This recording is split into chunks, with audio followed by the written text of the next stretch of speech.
남자들이 군대를 가면 신병 훈련소에서 기초 군사 교육을 받습니다.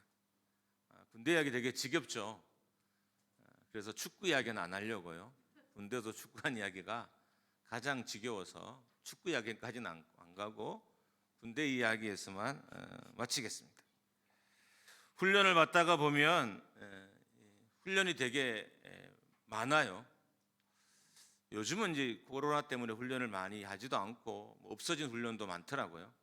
그래서 저희는 나름 오래이고, 제가 이렇게 부실해 보여도 장교 교육을 받았잖아요. 그래서 훈련을 받다 보면 되게 무서운 순간이 있어요. 제가 무서웠던 순간이 하나가 막타오고, 두 번째가 야간 행군, 세 번째가 이렇게 암벽 타기. 그게 요즘 있는지 잘 모르지만, 아니면 뭐 간부들이라서 특별히 있는 코스인지 잘은 모르지만 암벽 타기가 있었어요. 이 세 가지가 저는 훈련 받을 때 가장 무서웠습니다. 그런데 어느 순간 이렇게 하고 나면 되게 자유로워지는 거예요. 오늘 두 가지 예를 두고 한번 좀 도전을 받아보려고 합니다. 첫 번째로는 막타오입니다. 인간이 가장 고소공포증을 느낀 높이가 11m라고 합니다. 이 11m에서 뛰어내리는 것이 막타오 훈련이에요. 근데 정말 겁이 나요. 계단을 오를 때 덜덜 떨리고 뛰어내릴 때까지도 두려워요. 근데 뛰어내리고 나면 되게 편안해지고 두 번째 뛰는 건 되게 쉬운 일이 돼요. 아마 저희는 좀 나이가 들어서 군대를 가니까 20대보다 좀 이렇게 훈련하는 모습이 좀 좋았나 봐요. 마침 그때 국방부에서 사진 촬영이 필요하다고 해서 왔는데 이 군종 장교들이 잘 뛴다고 해서 저희는 한 두 번 더 뛰었던 것 같아요. 근데 겁이 안 나요. 한 번 뛰고 나면 두 번, 세 번째는 크게 겁이 나지 않습니다. 그러니까 뛰어내린 자에게는 뛰어내린 자의 여유가 있는 거예요. 그러니까 시험을 통과하고 나면 시험을 통과한 자에게 여유가 있어요. 그래서 계단을 뛰어내리려고 준비하는 사람들과 뛰어내리고 난 후에 바닥에 앉아서 쉬는 사람들은 얼굴에 차이가 있습니다. 두 번째 훈련은 화생방입니다. 화생방 상황을 대비하기 위해서 실시한 훈련이 화생방 훈련입니다. 정말 간단하게 말하면 그냥 가스를 틀어놓는 거예요. 밀폐된 공간에 집어넣고. 그래서 화생방전을 대비해서 하는 훈련입니다. 저희는 데모가 일상인 시대에 대학을 다녔습니다. 그래서 가스를 엄청 마셨어요. 데모를 안 해도 마시고 그냥 시내에 나가기만 해도 마시고 지하철에서도 마시고 버스 칸에도 마시고 그렇게 가스를 많이 마셨는데도 화생방 훈련은 힘이 들었습니다. 근데 참 묘하게 이 가스실을 다녀온 사람과 또 들어가기 위해서 대기하고 있는 사람의 얼굴의 차이가 그렇게 차이가 나는 거예요. 가스를 마셔본 자의 여유가 이렇게 쉬는 사람들에게는 있었습니다. 그리고 뒷사람들에게 말을 해줍니다. 야, 아무것도 아니야. 가스 마셔보면 아무것도 아니야. 괜찮아.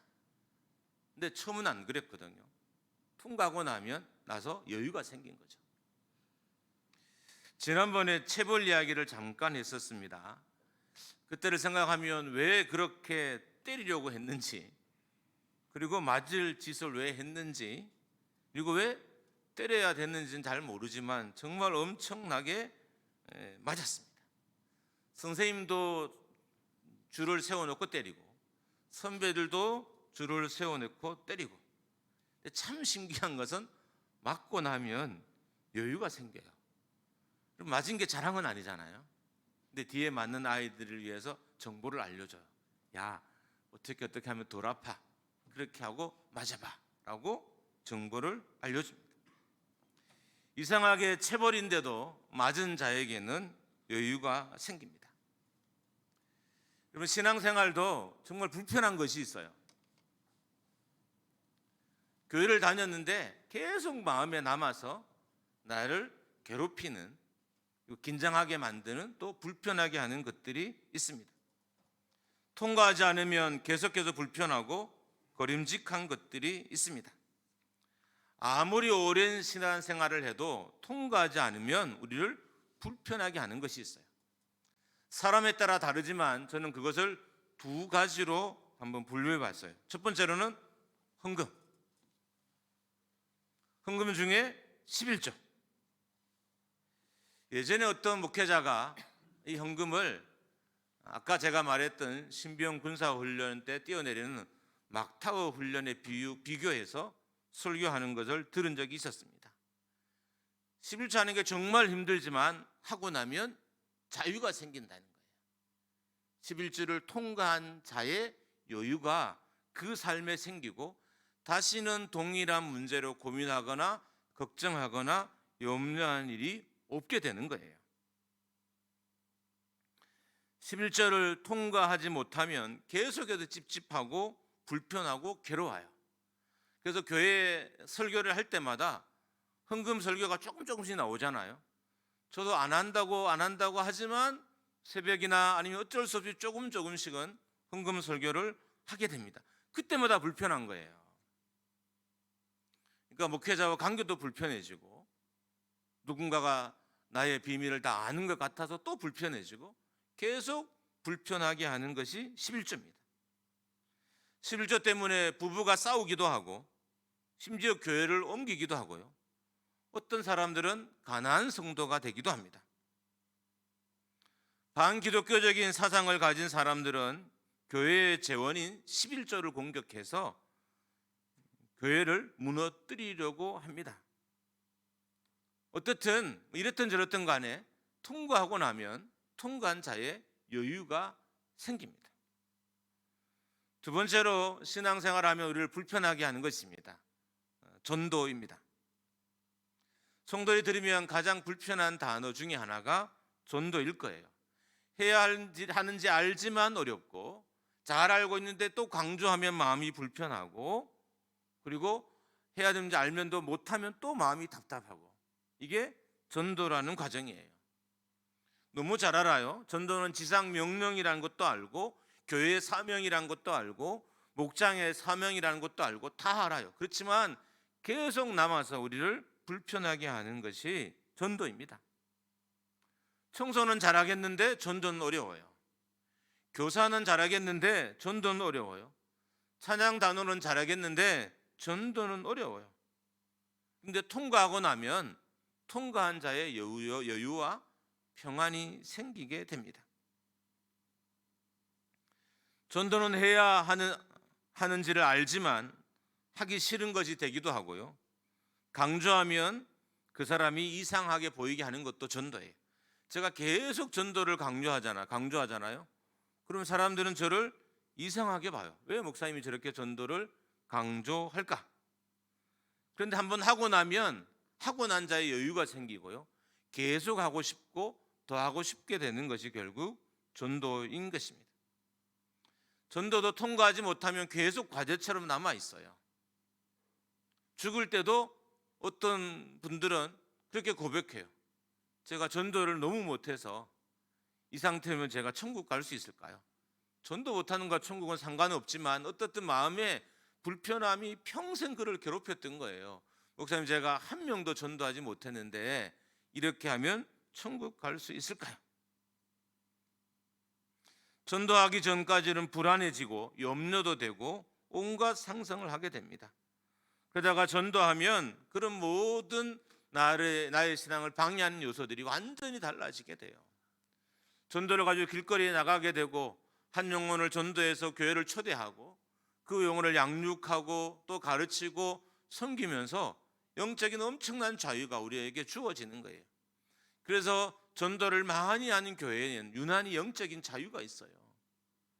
사람이 얽매이고는 자유를 누릴 수 없어요. 11조를 통과하지 못하면 또 얽매여 있죠.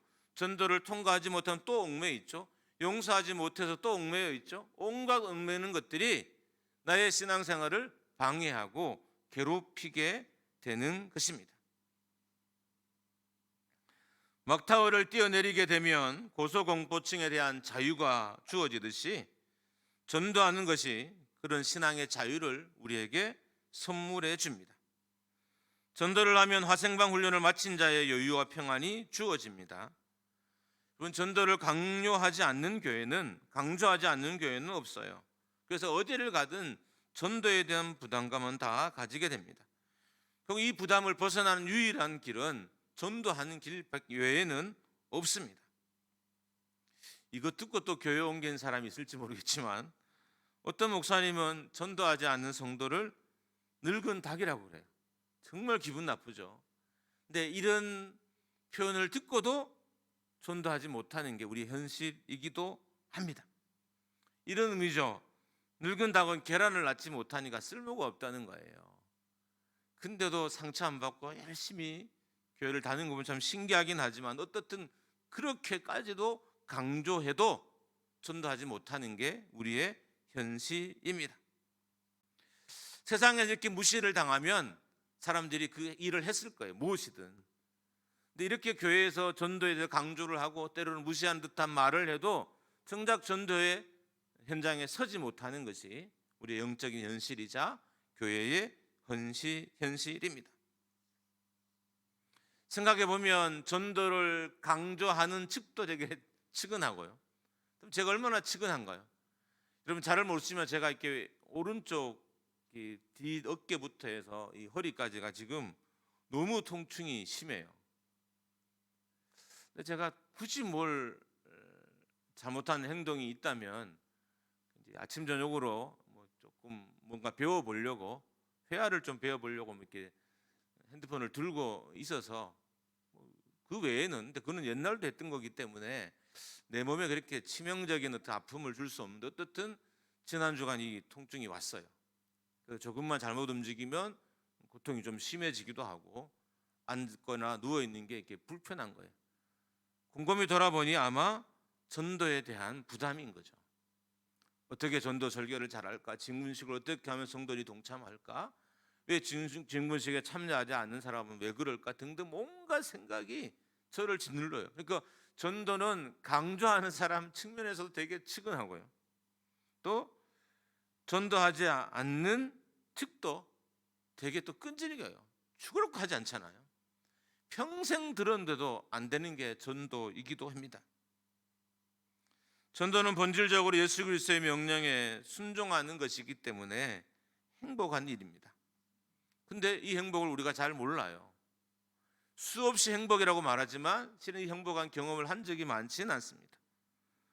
또한 전도는 자신의 영적인 한계를 넘어서게 하는 것이기 때문에 우리의 영혼을 행복한 일인 거예요. 전도를 받는 자의 영혼도 행복하고 전도하는 자의 영혼도 행복하는데 하지 않으니까 이 행복을 우리가 또한 맛보지 못하게 되는 겁니다. 전도는 지상명령입니다. 지상명령이 어떤 의미냐면 예수 그리스도가 인류에게 남긴 최고의 명령이라는 의미입니다. 수없이 읽었죠? 오늘도 다시 한번 읽습니다. 마태복음 28장 19절 20절입니다. 같이 읽습니다. 시작. 그러므로 너희는 가서 모든 민족을 제자로 삼아 아버지와 아들과 성령의 이름으로 세례를 베풀고 내가 너희에게 분부한 모든 것을 가르쳐 지키게 하라. 볼지어다 내가 세상 끝날까지 너희와 항상 함께 있으리라 하시니라. 복음을 전한다는 것은 예수님의 최고의 명령에 순종한다는 의미입니다. 예수님의 유언이에요. 이 유언에 순종하는 것입니다. 예수 그리스도의 최고의 명령에 순종한 일이기 때문에 행복하고 예수 그리스도의 유언에 순종한 일이기 때문에 또한 행복한 일인 것입니다. 교회가 해야 될 최고의 일을 하기 때문에 행복한 것이고 제자가 해야 될 최고의 일을 하기 때문에 행복한 것입니다. 사람은 자기 본분에 충실할 때 행복해져요. 최고의 명령 반드시 해야 될 일을 하는 것이 우리 영혼과 교회를 행복하게 하는 일인 것입니다. 심지어 예수님은 이 일을 잘 행할 수 있도록 우리에게 능력도 주셨습니다. 누가복음 9장 1절과 2절입니다. 같이 읽습니다. 시작. 예수께서 12제자를 불러 모으사 모든 귀신을 제어하며 병을 고치는 능력과 권위를 주시고 하나님 나라를 전파하며 앓는 자를 고치게 하려고 내보내시며. 그러니까 복음을 전하게 하시려고, 하나님 나라를 전파하게 하려고 귀신을 제어하는 능력과 병을 고치는 능력과 권위를 줬다는 것입니다. 왜 그랬을까요? 복음 전하는 것이 하나님 나라에서 최우선 과제였기 때문에 복음을 전하는 자에게 요즘 말로 하나님이 몰빵을 해주신 거예요. 다 몰아준 거예요. 그래서 복음 전하는 교회는 가진 능력도 많아요. 뭐 예산도 많겠지만 가진 능력도 많고요. 많은 걸 영적인 은사들도 다 그 교회에 하나님께서 몰아주시는 거예요. 여러분이 한번 살펴보세요. 1년에 정말 많은 영혼들을 구원한 교회를 살펴보면 이 모든 특징이 다 들어맞아요. 하나님이 다 모아줬어요. 좋은 일꾼도 그 교회에 다 모아주고요. 좋은 교육자들도 그 교회에 다 몰아주고요. 예산도 그 교회에 다 몰아줘요. 왜냐하면 하나님이 기대하신 최고의 일을, 지상 최고의 명령을 순종한 교회이기 때문에 하나님께서 그렇게 그곳에 몰아주신 것입니다. 예수님도 그래서 제자들에게, 전도 나가는 제자들에게 귀신을 쫓아내고 제하는 능력과 권세를 주셨던 것입니다. 전도는 예수 그리스도의 최고의 명령이며 그 명령에 순종하는 것은 우리의 영혼이 행복한 일인 겁니다. 하나님은 전도하는 교회와 성도에게 능력을 주시고 물질과 은사를 더해 주시는 거예요. 그러니까 우리가 정말 복을 누리려면 전도를 하는 것이 복의 한 측면일 수도 있어요. 하나님이 다른 요건 때문에 복을 내리시기도 하지만 우리가 영혼을 사랑하고 그 영혼에 대한 간절함을 내가 평생 잃지 않고 유지하면 그것이 하나님의 은혜를 받게 하는, 경험하게 하는 비결이기도 하는 것입니다. 목회자도 복음 전하는 목회자에게 하나님께서 몰아주셔요. 설교의 능력도, 모든 재능도 그런 목회자들에게 이렇게 몰아줘요. 이 말은 영혼 구원하는 일이 하나님이 가장 기뻐한 일이라는 거예요. 기뻐한 일이기 때문에 하나님께서 그런 교회와 그런 성도와 그런 목회자들에게 재능과 은사들을 부어 주시는 것입니다. 전도는 또한 우리의 육체가 가장 거부하는 것을 넘어서게 하는, 사탄이 가장 싫어하는 것을 하는 일이기 때문에 영적으로는 가장 유익한 일이고 영혼을 구원한 일이기에 영혼을 행복한 거예요. 사람이, 우리가 육체와 영혼으로 만들어져 있잖아요. 우리 영혼이 만족한 일은 영적인 일을 하는데, 인생이 할 수 있는 가장 큰 영적인 일은 영혼을 구원한 일인 거예요. 그럴 때 우리의 영혼이 참 평안과 만족을 누리게 되는 것입니다. 그래서 전도자의 발이 아름답다라고 했습니다. 로마서 10장 15절 말씀입니다. 우리 같이 한번 읽습니다. 시작. 보내심을 받지 아니하였으면 어찌 전파리요, 기록된 바 아름답도다. 좋은 소식을 전하는 자들의 발이요 함과 같으니라. 전도는 전도하는 이에게 행복을 선물합니다. 영혼을 구원하는 일을 통해서 참 만족을 얻을 수 있습니다.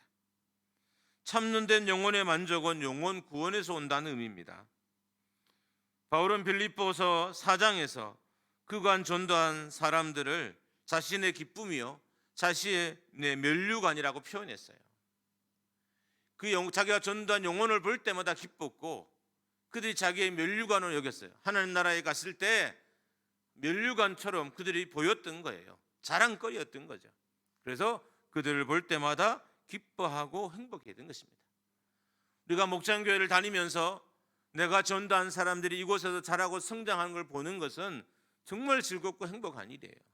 그게 아이든 그게 어른이든 그게 연세 많으신 분이든 아니면 아주 어린아이든 관계없이 누구든 내가 전한 영혼들이 함께 교회에서 한 말씀을 들으면서 신앙생활을 하는 걸 보는 것은 행복한 일인 것입니다. 그래서 전도가 행복한 일이기 때문에 우리가 일을 하자라고 하지만 실은 우리가 이걸 충분히 알거나 충분히 깨닫는 사람들은 많지 않아요. 왜 그럴까요? 전도는 참 넘어서기 어려운 고비, 일종의 턱, 이런 것과 다 같기 때문인 거예요. 그래서 많은 신앙의 한계가 전도하기 시작하면 좀 풀려지기 시작해요. 영적인 제한들이 전도를 함으로 말미암아 풀려지기 시작해요. 내가 경험하지 못한 영적인 은혜들을 전도를 통해서 풀려지기 시작하는 겁니다. 그런 의미에서 전도는 우리 영혼을 행복하게 하고 즐겁게 하는 일입니다. 오늘 말씀은 이스라엘 백성들을 행복한 사람이라고 합니다. 이스라엘이 왜 행복할까요?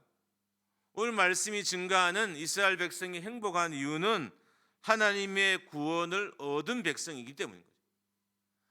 하나님이 그들을 구원해 주셨기 때문에, 하나님의 구원을 경험한 사람들이기 때문에 그들을 향해서 행복한 사람이라고 하는 것입니다. 하나님이 이스라엘 백성들을 자녀 삼아줬기 때문에 행복하다고 말하는 것입니다.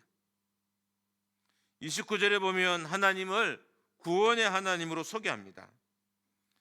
이스라엘이 행복한 것은 이 구원의 하나님이 그들을 구원하신 하나님이기 때문에 이스라엘 백성이 행복했던 것입니다. 하나님은 이스라엘의 민족의 조상인 아브라함을 갈대아 우르에서 구원해 주셨습니다. 하나님 이스라엘 백성들을 바로의 손에서 구원해 주셨습니다. 하나님 이스라엘 백성들을 바벨론의 포로에서 구원해 주셨습니다. 구원의 하나님은 수없이 많은 이스라엘 백성들을 구원해 주셨습니다. 원수의 손에서, 대적의 손에서 구원해 주셨습니다. 하나님은 스스로 이스라엘의 백성들을 구원하는 손이 되셔서 그들을 많은 고난과 연단에서 건져내 주셨던 것입니다. 이 구원의 하나님은 예수 그리스도를 통해서 우리를 죄에서 구원해 주셨습니다. 복음을 전한다는 건 어떤 걸까요? 이 구원의 하나님을 그들도 만나게 하는 거죠.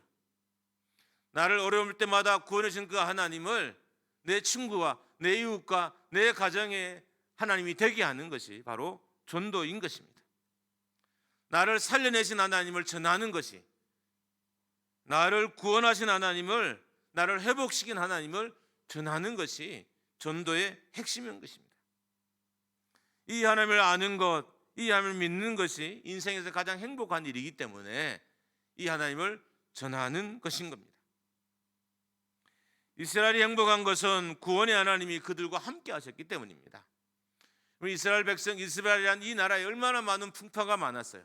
어려움과 고난과 연단이 얼마나 많아요. 그때마다 하나님은 등장하셔서 그들을 구원해 주셨어요. 그래서 이스라엘 백성들을 향해서 모세는 행복한 사람이다라고 그들을 가르쳐 주는 거예요. 너희만큼 행복한 사람이 세상에 없다, 너희만큼 행복한 사람이 없다라고 말해주고 있는 것입니다. 하나님은 또한 이스라엘의 방패가 되어주셔서 그들을 구원해 주셨습니다. 하나님은 또한 이스라엘의 칼이 되셔서 그들을 구원해 주셨습니다. 오늘 본문에 보면 하나님을 영광의 칼이라고 소개합니다. 신명기 33장은 모세의 유언입니다. 모세가 하나님께 불려가기 전에 이스라엘 백성들을 축복한 내용이에요. 그런데 이 모세가 이스라엘 백성들이 하나님을 소개하기를 하나님을 영광의 칼이라고 소개합니다. 여러분이 아는 가장 강력한 칼은 어떤 건가요? 가장 영광스러운, 이 땅에 존재하는 가장 영광스러운 칼은 어떤 걸까요? 대부분의 사람들이 엑스칼리버라는 칼을 예를 듭니다. 이 칼은 아도왕 이야기에 나오는 전설적인 칼이에요. 세상에서 가장 강력한 칼, 영광스러운 칼을 대변하는 상징이기도 합니다. 그러니까 전설이고 이야기이기 때문에 사실과는 큰 연관이 없을 수는 있어요. 이 칼이 얼마나 강력하냐면 무쇠도 자르는 칼로 알려져 있습니다. 근데 하나님이 우리의 영광의 칼이라고 할 때 이 영광의 칼은 엑스칼리버하고도 비교할 수 없는 칼이라는 의미예요. 세상 사람들이 가장 영광스러운 칼로, 가장 힘 있는 칼로 말하는 이 칼보다도 하나님의 칼이 훨씬 더 강력하고 영광스러운 칼이라는 겁니다. 하나님 이스라엘 백성들에게 영광스러운 칼이 되셔서 그들을 계속 구원해 주셨고, 그래서 이스라엘 백성들을 향해서 모세는 너희는 행복한 사람이다 라고 말하는 것입니다. 하나님의 칼은 막아내지 못하는 공격이 없고 뚫지 못하는 방어가 없습니다. 무너뜨리지 못하는 대적이 없는 영광의 칼입니다. 여러분, 전도라는 것은 이 영광의 칼 대신 하나님을 선물하는 거예요. 이 영광의 칼을 나만 갖고 있는 것이 아니라 나의 가족들, 친척, 이웃들, 동료들에게도 선물하는 거예요. 그들의 손에 이 영광의 칼을 하나씩 쥐어주는 것이 전도인 거예요. 그래서 전도가 행복한 일인 거죠. 힘들고 어려운 일이지만, 불편한 일이지만 행복한 일인 것은 내 사랑하는 사람들에게 이 영광의 칼을 하나씩 선물하는 거예요. 그 사람들은 이 영광의 칼을 의지하여서 그 삶을 이기고 승리하는 삶을 살아가게 될 것입니다. 또한 모세는 하나님을 오늘 본문에서 돕는 방패로 소개합니다. 언제든 등장해서 원수들의 공격을 막아주는 방패라는 거예요. 항상 함께 있어서 어떤 종류의 원수의 공격도 막아주는 것이 하나님의 방패라고 소개합니다. 여러분, 군사들이 입은 방어하는 도구들 중에 갑옷이 더 중요할까요? 방패가 더 중요할까요? 군사적으로는 방패가 더 중요합니다. 우리는 갑옷이 훨씬 더 중요하게 여겨지지만 실제로 전투에서는 방패가 더 중요합니다. 그런데 지금은 전쟁에서 방패를 쓰지 않아요. 왜 사라졌을까요? 총이 등장하면서 방패가 없어졌어요. 총은 더 먼 거리에서 칼보다 또 활보다 창보다 훨씬 먼 거리 쏠 수 있는 게 총이잖아요.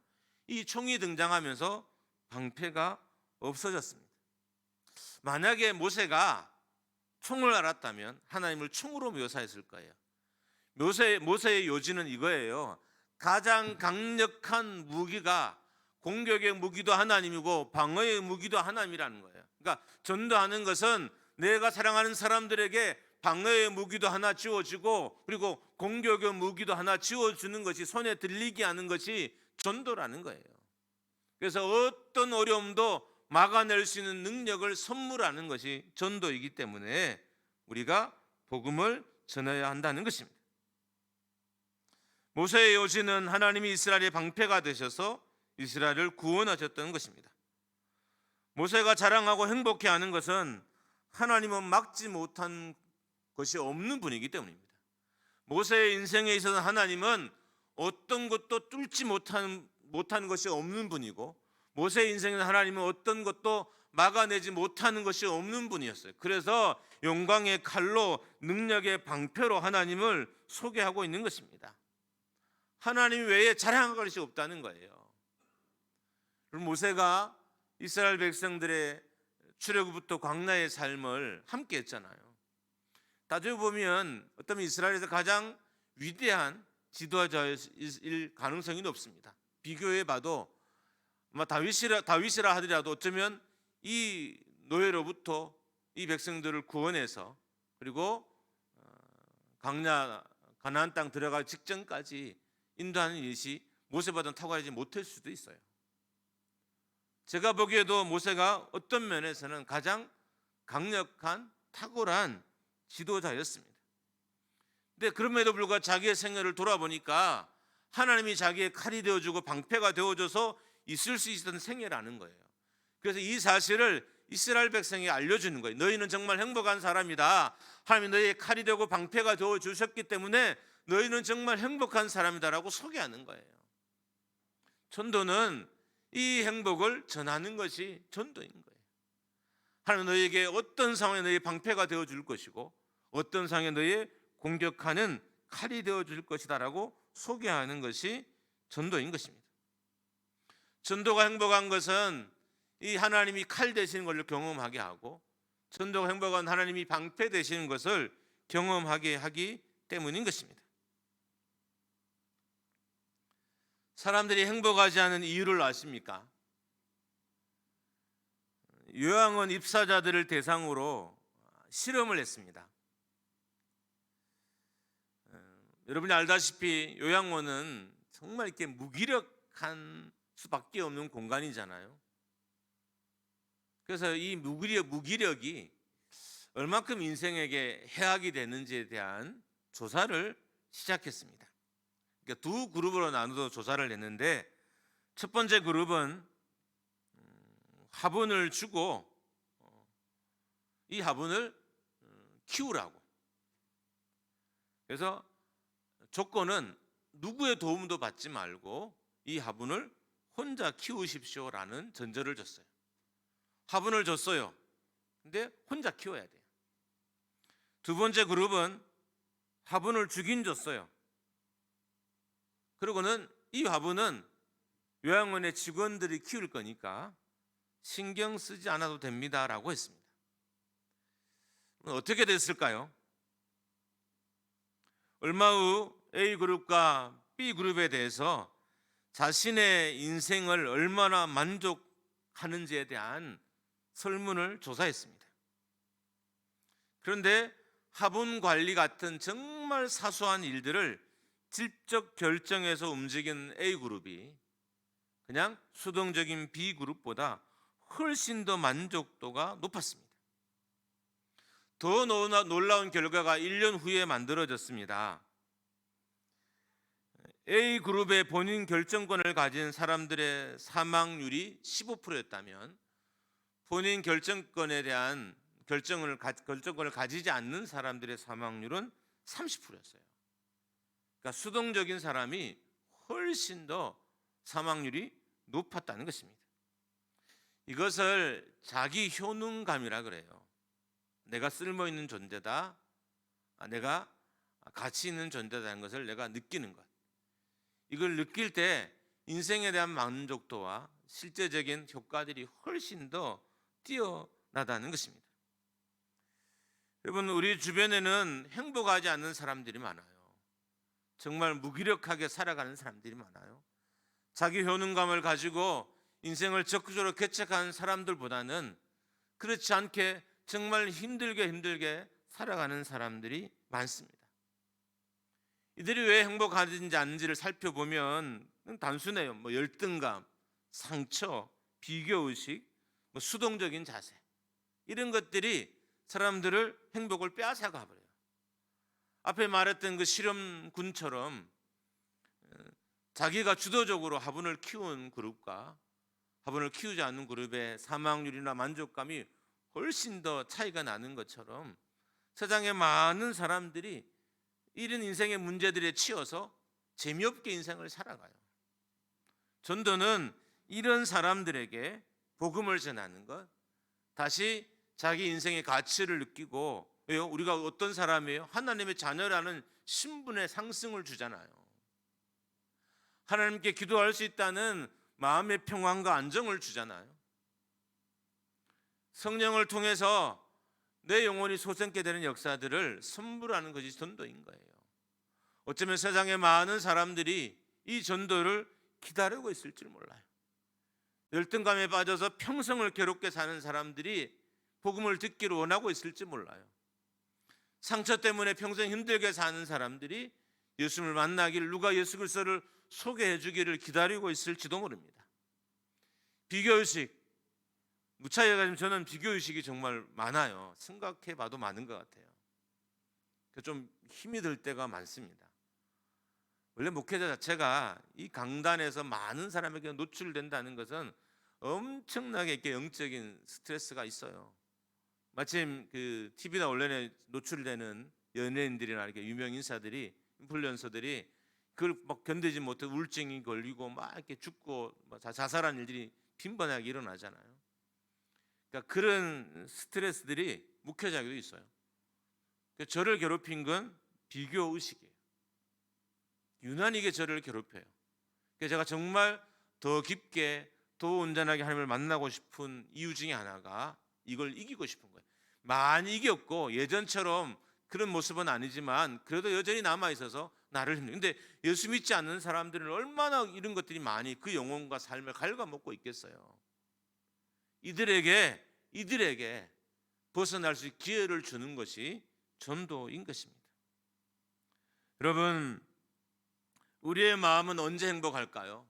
만드신 하나님께로 돌아갈 때 행복한 겁니다. 할렐루야. 우리의 영혼은 언제 기쁨을 누릴까요?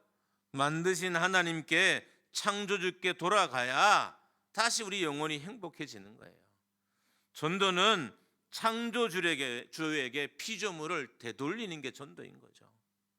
제 갈 길을 가고 있는 피조물들을 불러다가 창조주 앞에 무릎 꿇게 하는 것, 창조주에게 돌려주는 작업이 전도인 거예요. 하나님, 당신의 피조물을, 당신이 만드신 일을 내가 당신 앞에 다시 돌려드립니다. 하나님, 이 영혼 받으시고 이 영혼과 함께 해주십시오. 이 영혼을 살려주시고 소생시켜 주십시오라고 하는 것이 전도인 것입니다. 전도는 영혼의 창조주에게로 영혼을 돌아가게 하는 일인 것입니다. 전도는 다시 창조주를 찬양하고 예배하는 자리에 서게 하는 것입니다. 전도는 영적인 질서를, 우주의 질서를, 영혼의 질서를 회복하게 하는 것이 전도인 것입니다. 여러분, 믿는 사람이 많아질수록 영적인 질서가 회복이 되고요, 우주의 질서도 회복이 되고요, 영혼의 질서도 회복되는 것입니다. 전도하면서 전도자도 행복하게 되고요, 전도하면 전도받는 일도 다시 하나님께 돌아가기 때문에 행복하게 되는 것입니다. 영혼을 회복시키는 교회와 성도가 행복하지 못할 이유가 없는 것이 이것 때문인 거예요. 행복할 수밖에 없는 이유가 이것 때문인 거예요. 영혼을 만드신 이고 돌아가는 것, 가게 하는 이 일을 하는 것을 하는 교회를 하나님이 기뻐하지 않으시겠어요? 그런 영혼을 즐거워하지 않으겠어요? 그런 영혼에 대해서 하나님이 은사와 은혜들을 주시지 않겠냐는 것입니다. 그런 의미에서 여러분이 정말 지금보다 더 나은 뭔가를 기대한다면, 영적인 것들을 소망한다면 전도의 자리로 가셔야 돼요. 작년에는 약간 조금 흉내내듯이 행축을 했고, 올해는 좀 더 해보려고 해요.